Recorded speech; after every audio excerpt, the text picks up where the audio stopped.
जनता की आवाज आप लोगों तक पहुंचाना चाहता हूं। बात करेंगे बिहार की। देखिए, नीतीश कुमार और योगी आदित्यनाथ अलायंस, बीजेपी और जेडीयू, एक तरफ नीतीश कुमार बोलते हैं कि सीए एनआरसी के ऊपर हमारा स्पष्ट एक निगाह है कि सीए एनआरसी को हम बिहार में लागू नहीं होने देंगे, और वहीं पे उत्तर प्रदेश के मुख्यमंत्री और बीजेपी के स्टार प्रचारक योगी आदित्यनाथ जी आके कहते हैं कि हम सीए और एनआरसी को लाएंगे। तो जिस पार्टी में अपने सहयोगियों के बीच ही तालमेल नहीं है, क्या ऐसे पार्टी को सपोर्ट करने का कोई मकसद होता है? क्या ऐसा पार्टी को हमें कोई मकसद देना चाहिए? ये उन्हीं पार्टी को डसती है बीजेपी जो इनके सहयोगी होते हैं। उदाहरण के तौर पे पंजाब में इन्होंने अकाली दल का नामो निशान मिटा दिया, महाराष्ट्र में इन्होंने उद्धव ठाकरे के साथ धोखा किया, 35 साल के रिश्ते थे इनके साथ, आज इन्हें अचानक उद्धव ठाकरे से शिकायत होने लगी। अब इन्होंने जेडीयू को टारगेट किया है। और देख लीजिए, रामविलास पासवान जी जो अब हमारे बीच नहीं रहे और दलितों के लिए बहुत प्रयासरत रहे, शेड्यूल कास्ट के लोगों के लिए बहुत लड़ते रहे, गरीबी नियंत्रण रेखा के नीचे के लोगों के लिए मेहनत करते रहे, उनके पुत्र चिराग पासवान भी इस बार बिहार में अलग तरीके से चुनाव को लड़ रहे हैं। आखिर क्यों ऐसा क्यों हो रहा है कि बीजेपी के अपने ही सहयोगी बीजेपी को छोड़ के भाग रहे हैं? केवल इसलिए क्योंकि लोगों को यह पता चल गया है कि बीजेपी अपने ही सहयोगियों के सिर पे पैर रख के और उनको दमन करती है, उनको कुचलती है। ठीक उसी तरह जैसे आज भारतीय जनता के साथ, हम जैसे नागरिकों के साथ हमारा फ्रीडम ऑफ स्पीच छीना जा रहा है। आज अगर हम कुछ कहते हैं तो हम पे यूएपीए लगाने की कवायद की जाती है।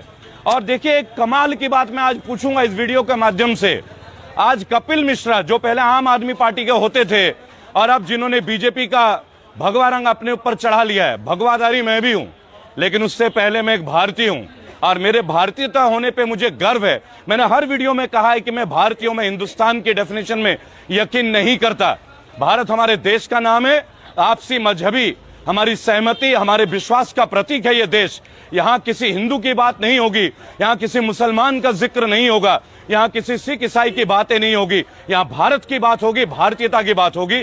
हमारे देश को तोड़ने वाले जितने सांप्रदायिक ताकतें हैं उनके खिलाफ मैं रेबल फाउंडेशन की ओर से मजबूती के साथ खड़ा और आप लोगों के बीच हूं। आप हमारे वीडियोज में देखते होंगे, आज राजघाट में कपिल मिश्रा जो कि बीजेपी के अब स्टार प्रचारक बन गए, वो सत्याग्रह कर रहे हैं। सत्याग्रह जो गांधी जी ने किया था। तो सबसे पहले इस वीडियो के माध्यम से और मैं इनसे पूछना चाहूंगा कि ये गांधी में विश्वास करते हैं या गॉडसे में विश्वास करते हैं? अगर ये गांधी में विश्वास करते हैं तो ये गॉडसे को क्यों मानते हैं? और क्या गॉडसे को मानने वाला सत्याग्रह के राह पे चलने वाला होता है?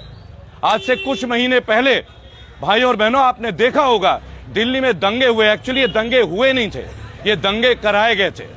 दिल्ली की भावना दिल वालों की है, दिल्ली दिल वालों की है, ये सिर्फ कहने तक सीमित नहीं है। मैं हमेशा अपने वीडियो में एक बात आप लोगों से शेयर करता आया हूं कि एक हिंदू तमाम मुसलमानों के बीच में चौड़े में खड़ा है। ये हमारे देश की ताकत है, ये हमारी देश की संस्कृति है और मुझे गर्व होता है इस देश की संस्कृति पे।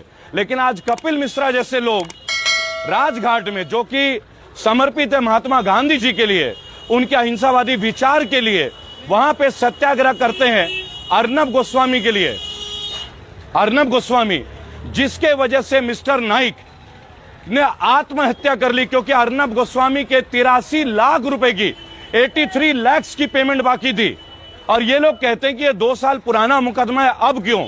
तो चलिए इसी वीडियो के माध्यम से मैं पूछता हूं, गोधरा कांड के मुख्य गवाह आईपीएस संजीव भट्ट, मैं गर्व से कहता हूं देश का शेर, आईपीएस संजीव भट्ट 1990 के केस में अब तक प्रताड़ित किया जा रहा है और पिछले 2 साल से वो जेल में है। उनके केस की तारीखों में सुनवाई नहीं होती। आखिर क्या कसूर है संजीव भट्ट का? केवल इसलिए कि संजीव भट्ट दंगों के खिलाफ थे और हमारे माननीय प्रधानमंत्री के खिलाफ भी उनकी गवाही है। इस वजह से एक निर्दोष और भारत के एक शेर और एक जाबाज आईपीएस संजीव भट्ट को सलाखों के पीछे हम देख रहे हैं। तब ये गोदी मीडिया उनके लिए आवाज नहीं उठाती।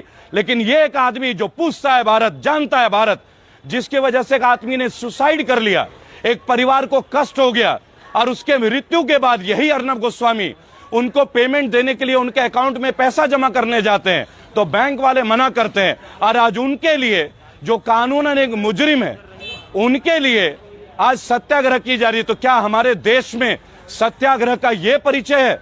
यह देश जो मजहबी कम्युनिटी एकता का, अखंडता का प्रतीक है, जो पूरे विश्व को देख रहा है, पूरे विश्व को, आप उस देश की क्या छवि कर रहे हैं? आप कल के ताजा उदाहरण को लीजिए भाई और बहनों, जहां जो बाइडेन पूरी तरह से चुनाव में हरा के आते हैं डोनाल्ड ट्रंप को, लेकिन वहां एक भी छींटाकशी नहीं होती है।